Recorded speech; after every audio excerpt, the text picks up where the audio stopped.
question, because this is obviously the biggest issue that is dominating the world headlines, and that is occupying most of the energy and oxygen in a room when you talk about the world politics. But you did remind me of this big event that we organized together in 2014 on the 100th anniversary of the outbreak of the First World War.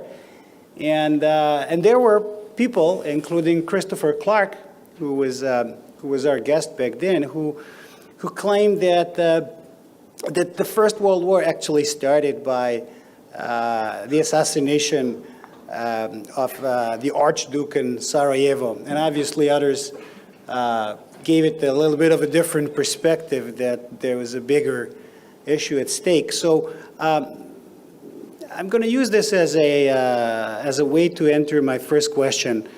The war in Ukraine, the war between the United States, as you say, and Russia, the proxy war that is being fought on the territory of Ukraine.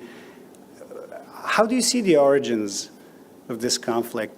How did we get here? Why are we on the precipice of a disaster, 90 seconds from midnight on the doomsday clock, if you will? Yeah, I think it's exactly the right analogy. When did World War I start? Did it start on June 28th with the assassination of the Archduke? Did it start on July 28th with the declaration of war by Austria against Serbia?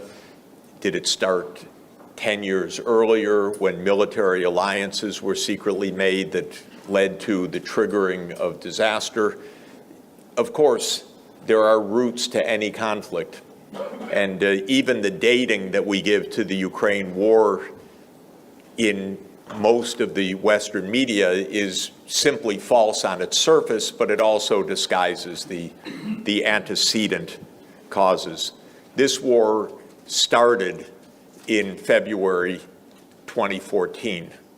We say it started in February 2022, typically, that Putin, without provocation, because he's a madman and wanted to recreate the Russian Empire in his fantasies, launched an unprovoked war on February 24th, 2022.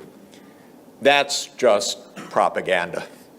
That's not even factual about when the fighting started, because the fighting started in 2014. Not in 2022, and it raged, actually, between 2014 and 2022. So even the simple fact of when the war started was that it started 8 years earlier. And of course, why the war started 8 years earlier is heavily contested, but I'll give you my 5-minute view, and that is that from 1990 onward, we failed to endorse, adopt, and build on Gorbachev's vision of a common European home, and instead the U.S. set up a vision of a U.S.-led unipolar world and believed that the Cold War was won by a U.S. victory rather than achieved by a diplomatic settlement. In fact, the U.S. did not defeat the Soviet Union. Gorbachev unilaterally said we should end the Cold War. We want to reform. We're going to disband the Warsaw Pact because we don't want to address our issues through military means. And he was told in 1990, okay, if you do that, Germany wants to reunify, but we commit to not expanding our military alliance, NATO, in place of what was the Warsaw Pact. And a famous promise was made that we will not move NATO 1 inch eastward.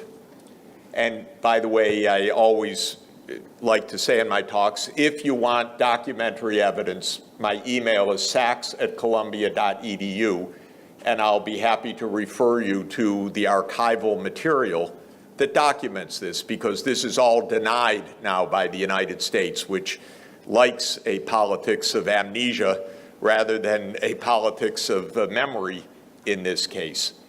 So the U.S. promised no NATO enlargement. By 1992, the neoconservatives in the United States, which means the hawkish or war party, was in power. Remember Cheney, Wolfowitz, and Rumsfeld, and then they were followed by the Democratic Party side of the war party, which is Madeleine Albright, Richard Holbrooke, and others. So it's both parties. It's not one party or another party. They said, no, we won. It's a unipolar world. Anyway, Soviet Union's finished. We don't have any commitments to keep. And so Bill Clinton started the NATO enlargement in the mid-1990s. And really smart people knew at the time, this is reckless. This is dangerous. It's a cheat, and it's also a provocation. And so that went on for a long time. By the way, when President Putin came to power in 1999, he was not anti-European. He was not anti-American. He expected cooperation. But he said, stop the NATO enlargement because, you know, we have interests and we don't want your military on our border. Then came 9/11. The neocons went into absolute preeminence. Cheney basically ran the security state of the United States from 2001 to 2008. He was a very dangerous person. He said if there's 1% risk of something, you have to treat it like it's 100% chance. You know, if Saddam has 1% chance of having nuclear weapons, you have to treat it like it's certainty. That's a little crazy, by the way, in decision analysis. You don't treat a 1% as 100%, but you do create a lot of wars if you do that. So all the wars started. And the NATO enlargement continued in 2004, 7 more countries: the Baltic states, Romania, Bulgaria, Slovenia, and Slovakia.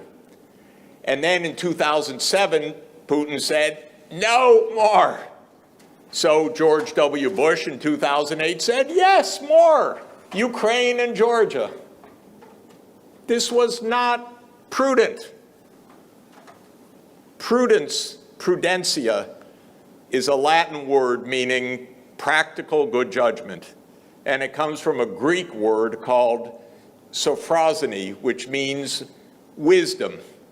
This is not wisdom. This is stupid.